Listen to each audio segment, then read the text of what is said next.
Você acompanha agora os principais destaques internacionais dos últimos dias. O grupo farmacêutico americano Pfizer e seu sócio alemão BioNTech deram início à primeira fase de testes da vacina combinada contra a Covid e a gripe. De acordo com a aliança Pfizer-BioNTech, a vacina combinada a partir da tecnologia de RNA mensageiro deverá simplificar as práticas de vacinação e contribuir para uma melhor cobertura de imunização contra a Covid-19 e a gripe. O estudo, que ainda está em estágio inicial, tem o objetivo de avaliar a segurança da vacina e a sua capacidade de gerar respostas imunes. Nesta primeira fase, as empresas informaram que a vacina combinada será testada nos Estados Unidos, em 180 voluntários com idades entre 18 e 64 anos. No início da pandemia, a Pfizer e a BioNTech desenvolveram uma das vacinas mais usadas no mundo para combater a doença. Os grupos americanos Moderna e Novavax também anunciaram testes com vacinas combinadas contra a gripe e a Covid-19. E agora falando sobre o conflito no leste europeu. 4 dias depois de suspender o acordo que permitia a exportação de grãos pelo Mar Negro, a Rússia voltou atrás da decisão. A Rússia recuou e a reviravolta aconteceu depois de um telefonema entre o presidente Vladimir Putin e o presidente turco Recep Tayyip Erdogan. O acordo de exportação dos grãos ucranianos pelo Mar Negro foi feito em julho pela Rússia e Ucrânia e foi intermediado pela Turquia e pelas Nações Unidas para aliviar uma crise mundial de alimentos causada em parte pela guerra. Na última semana, Moscou disse que estava se retirando temporariamente do pacto, acusando a Ucrânia de usar indevidamente o corredor de transporte seguro para lançar um ataque de drones à sua frota do Mar Negro. Em comunicado, o Ministério da Defesa russo disse que considera as garantias recebidas suficientes. Por isso, o país vai retomar o acordo. Mas Putin acrescentou que a Rússia mantém o direito de deixar o acordo caso as garantias da Ucrânia sejam violadas. Ele apontou a neutralidade turca e os esforços de mediação do presidente Recep Tayyip Erdogan como razões para a postura de Moscou. O governo russo mudou o alvo e agora denuncia o envolvimento de especialistas britânicos no ataque. Disse que convocará o embaixador da Grã-Bretanha em Moscou para falar sobre essa suposta participação. O pacto, supervisionado pelo Centro de Coordenação Conjunto em Istambul, permitiu que mais de 9 milhões de toneladas de grãos e outros alimentos deixassem os portos ucranianos. Isso trouxe um alívio muito necessário para uma crise alimentar global desencadeada pela guerra na Ucrânia, um grande exportador de grãos. E o Banco Central dos Estados Unidos elevou a taxa de juros em 0,75 ponto percentual na última quarta-feira. O país enfrenta a maior inflação dos últimos 40 anos. Agora, a taxa está no intervalo de 3,75% a 4% ao ano. É o mais alto desde janeiro de 2008. O comitê que decide sobre os juros sinalizou para um ritmo mais lento de movimentos futuros.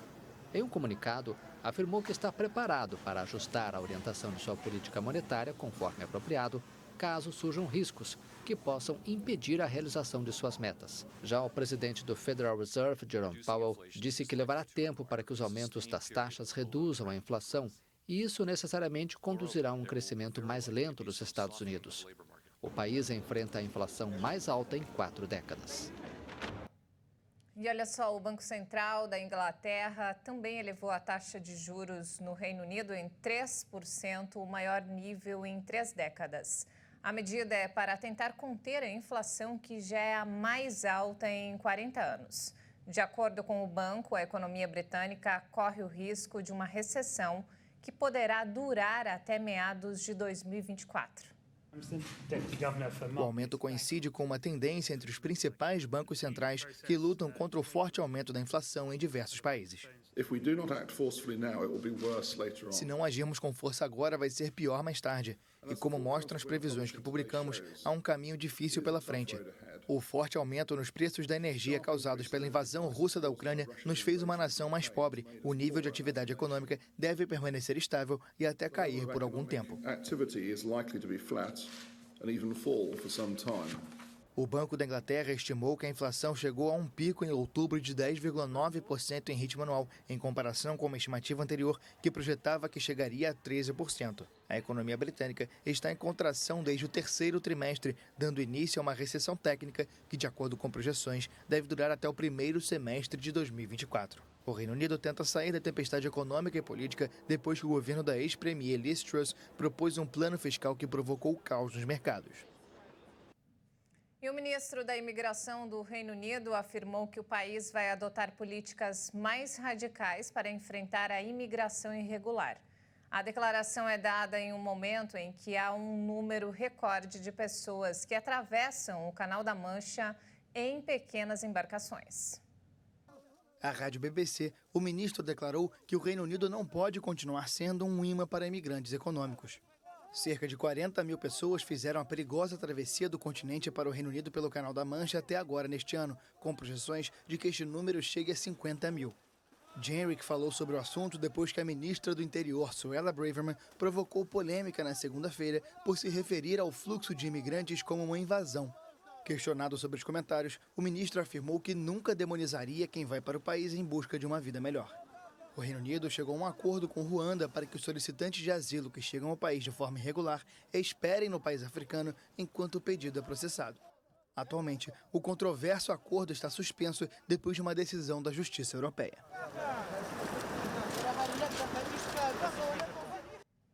A temperatura na Europa aumentou mais que o dobro da média global em 30 anos, uma progressão mais rápida do que em outros continentes. O alerta foi divulgado em um relatório da Organização Meteorológica Mundial e do Serviço Europeu sobre Mudanças Climáticas. O documento aponta que este é o aquecimento mais rápido entre as 6 regiões definidas pela Agência Especializada das Nações Unidas. O Ártico, que em seu conjunto está esquentando mais rápido do que a Europa, não é considerado como uma região pela organização. Como consequência do acelerado aquecimento da Europa, as geleiras dos Alpes perderam 30 metros de espessura entre 1997 e 2021. Além disso, a camada de gelo da Groenlândia está derretendo, o que contribui para acelerar o aumento do nível do mar. A Organização Meteorológica Mundial destacou uma série de fenômenos meteorológicos e climáticos extremos em várias partes da Europa no último ano, como inundações excepcionalmente graves e incêndios destrutivos que devastaram o sudeste do continente. Mas o relatório divulgado a menos de uma semana do início da COP27, a Conferência Climática da ONU, também traz boas notícias. Vários países europeus estão bem encaminhados para uma redução de suas emissões de gases de efeito estufa, que já caíram 31% entre 1990 e 2020 na União Europeia. Até 2030, a ambição é atingir uma redução líquida de 55%. E a Unesco alertou que 1/3 das geleiras declaradas Patrimônio da Humanidade pela Organização das Nações Unidas para Educação, Ciência e Cultura vai desaparecer até 2050. A pesquisa pede uma redução rápida das emissões de CO2 para preservar os 2/3 restantes. O estudo abrange 18.600 geleiras para um total de 66 mil quilômetros quadrados, distribuídos por 50 locais do patrimônio mundial. A área representa 10% da superfície glacial total da Terra. De acordo com o relatório do painel intergovernamental sobre mudanças climáticas, publicado na Primavera Boreal, o derretimento do gelo e da neve é uma das 10 principais ameaças causadas pelo aquecimento global. As geleiras Patrimônio Mundial perdem 58 bilhões de toneladas de gelo todo ano, a mesma quantidade de água utilizada anualmente por França e Espanha, o que contribui para o aumento do nível do mar em todo o mundo. A Unesco ressalta que os 2/3 que não vão desaparecer à força poderiam ser salvos se o aquecimento global fosse limitado a 1,5 grau. A organização acredita que a Conferência Climática da ONU, que será realizada de 6 a 18 de novembro no balneário egípcio de Sharm el-Sheikh, será crucial para ajudar a encontrar soluções. Além de pedir uma redução drástica nas emissões de gases de efeito estufa, a Unesco quer a criação de um fundo internacional para monitoramento de geleiras. O mar mais navegado no mundo, o Mediterrâneo, sofre com a poluição e com os resíduos plásticos. Ambientalistas e cientistas tentam remediar o problema. Nas profundezas, no estômago das tartarugas, nas praias. O plástico está em todo o Mediterrâneo, o mar mais poluído do mundo. E mesmo que as operações de limpeza se multipliquem, apenas uma redução drástica de resíduos pode parar a catástrofe. Em Mônaco, uma equipe científica internacional descobriu um verdadeiro lixão subaquático com mais de 2 quilômetros de profundidade, que inclui sacos, copos e até um iogurte de uma marca francesa que desapareceu há 20 anos. Nesta manhã, encontramos a clássica lixeira marinha. Em geral, há duas categorias, polietileno de alta densidade e categoria de espuma plástica. Principal destino turístico do mundo e com cerca de 25% do tráfego marítimo internacional, o Mediterrâneo tem uma atividade humana muito intensa. Entre 5% e 10% do plástico mundial é encontrado neste mar, que chega perto de um nível de saturação. Algumas iniciativas para o recolhimento recebem apoio científico, como o navio Ecopol, que aluga os serviços para governos locais. Em áreas altamente poluídas, este catamarã pode tratar até 1.000 metros cúbicos de água por hora, capturando resíduos e hidrocarbonetos com um filtro. A costa da Córcega com esse tipo de ação é a mais limpa do Mediterrâneo. Já naveguei na Croácia, Grécia, Sicília, Sardenha. Todas essas ilhas mediterrâneas são extremamente poluídas e nada é feito por essas regiões. A Córcega é provavelmente a primeira ilha mediterrânea a fazer essa coleta e remediar o problema. É importante porque as menores partículas de dejetos que recuperamos significa muito menos microplásticos no oceano. 10.000 microplastiques en moins dans l'océan. O plástico é prejudicial como material no qual se fixam outros contaminantes como hidrocarbonetos, mas também por causa das próprias substâncias químicas. Quando se degradam, o resultado são micro ou nanoplásticos, menores que 1/1000 de milímetro. Uma vez no ecossistema, não podem mais ser recuperados. Aqui você tem partículas de poliestireno. Essas partículas são absorvidas por peixes. Uma vez que se tornam microplásticos, é muito difícil de limpar. Não podemos imaginar limpar o oceano inteiro. Há microplásticos em todo lugar.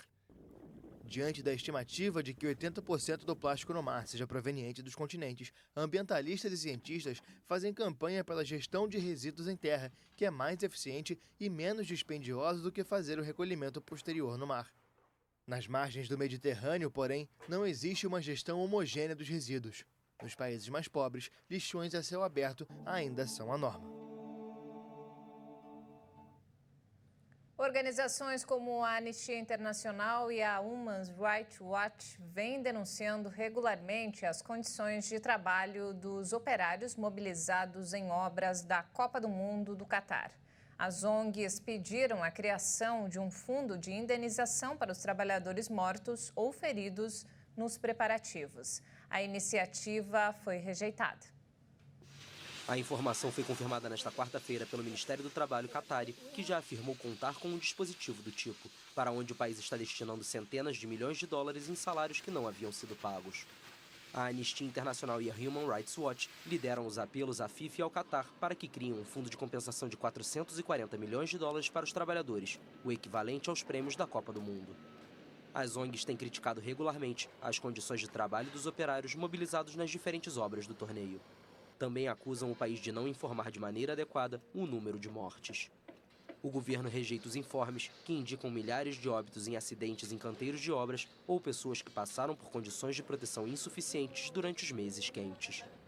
A FIFA garante que há um diálogo contínuo sobre o assunto, mas no primeiro comentário público do governo, o Ministério do Trabalho disse que a proposta é inviável e que não se sabe os nomes das vítimas ou como foi calculado o número de mortos. A pasta indicou que se há uma pessoa com direito à indenização que não a recebeu, ela deve se apresentar para receber auxílio. E antes de encerrar, nós vamos conhecer uma inspiração diferente dos policiais no Peru. Policiais se disfarçam de vingadores e pegam traficantes desprevenidos durante a operação. Acompanhe. A operação, que levou o nome de Marvel e começou quando o Capitão América, Thor, Homem-Aranha e Viúva Negra percorreram a pé as ruas de um bairro no distrito de San Juan de Lurigancho, um dos mais populosos da capital peruana. Os super-heróis, integrantes do Esquadrão Verde da polícia, prenderam 3 homens e uma mulher de um grupo conhecido como os Vilões de Mariátegui, que pensaram ser uma pegadinha de acordo com os policiais. A operação permitiu a apreensão de mais de 3.000 pacotes pequenos de pasta base de cocaína, 287 de cocaína e 127 de maconha que estavam escondidos na casa.